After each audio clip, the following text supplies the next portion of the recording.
Welcome to Hillsborough, everyone. Appreciate you coming out on a beautiful day. We have a very important topic to talk about today. Hillsborough, as we all know, has some of the most important schools, some of the best schools in New Jersey. And here in Hillsborough, we value education because we know we're molding the future leaders and entrepreneurs of our community and our society.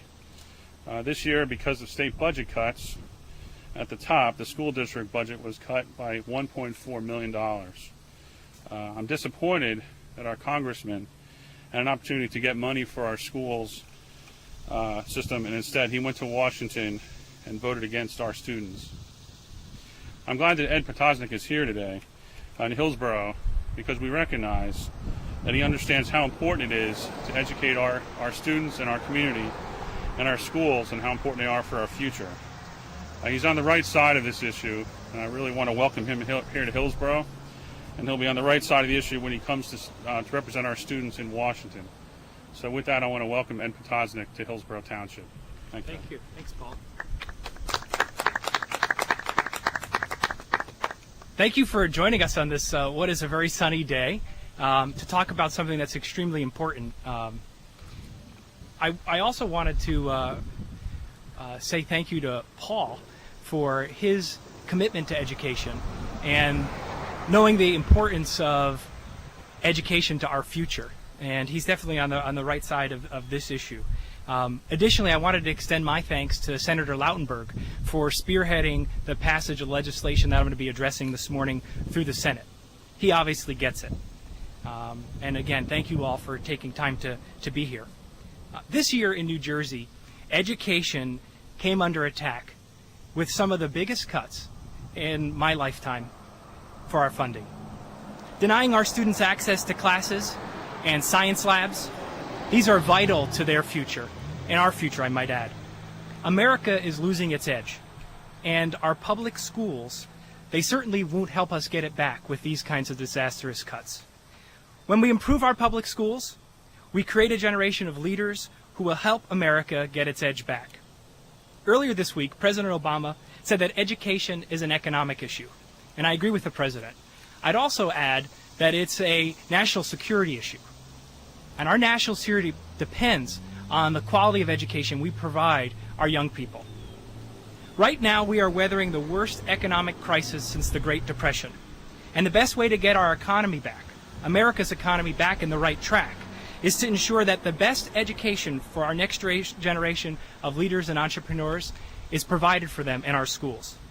Yesterday, Congress passed the Education, Jobs, and Medicaid Assistance Act. This law will restore and save jobs of nearly 4,000 New Jersey teachers. I applaud Congress for quick action to keep the teachers in our classroom where our students need them most. Investing in education is the best way to ensure our future, but it's also the best way to make sure that America leads the global economy, and it's increasingly global and competitive, and make sure that our 21st century skills start to be built for our students in the classroom. Apparently, my opponent disagrees. Yesterday, he chose to side yet again with the National Republicans and voted against keeping 4,000 teachers in the classroom here in our state. He sided yet again with national Republicans and voted to put more workers on the unemployment rolls and cut vital education programs and services that move Americans from the classroom to the workforce. And when asked why anyone would vote against a measure that would help to protect our future and ensure our future economy, he sided with other career politicians, saying this was a payoff for special interests. Well, I'm joined here today with teachers to tell Mr. Lance that students are not special interests. In April, Governor Christie chose to cut New Jersey's education budget so severely that more than 80% of our state schools are now suffering with less teachers in the classroom.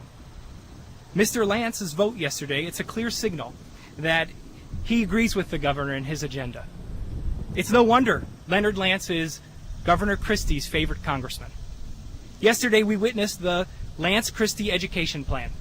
Lay off teachers, increase the classroom size, and decrease the quality of our children's schools. America is losing its edge, and we're not going to get it back in this manner. Thankfully, our Congress stepped up. They stepped up to help our school districts to counteract this disastrous Lance Christie agenda and to get our teachers back to work.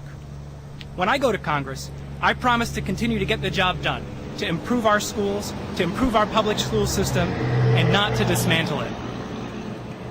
Leonard Lance has spent the last 20 years in politics and the last 20 months politicking to keep his job in Washington, spending hundreds of thousands of dollars of taxpayer money making these big glossies, sending them to voters. And when we really need him, he casts a vote like he did yesterday. When I'm elected, I'll spend every day working hard for the jobs of my constituents in the 7th District here in New Jersey. Thank you very much. I'm happy to take any questions that you might have. I wanted to also point out who's with us today. Maybe if you guys could, for the reporters, say your names and if you want them spelled. Is that helpful? My name is Mitesh Gia, M-I-T-E-S-H, and the last name is Gia, G-H-I-A. Whenever a truck comes, you have to shout.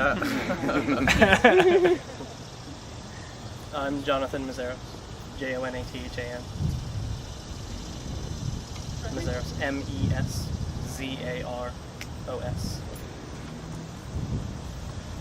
Jeff Smith, J-E-F-F-S-M-I-T-H. That's easy.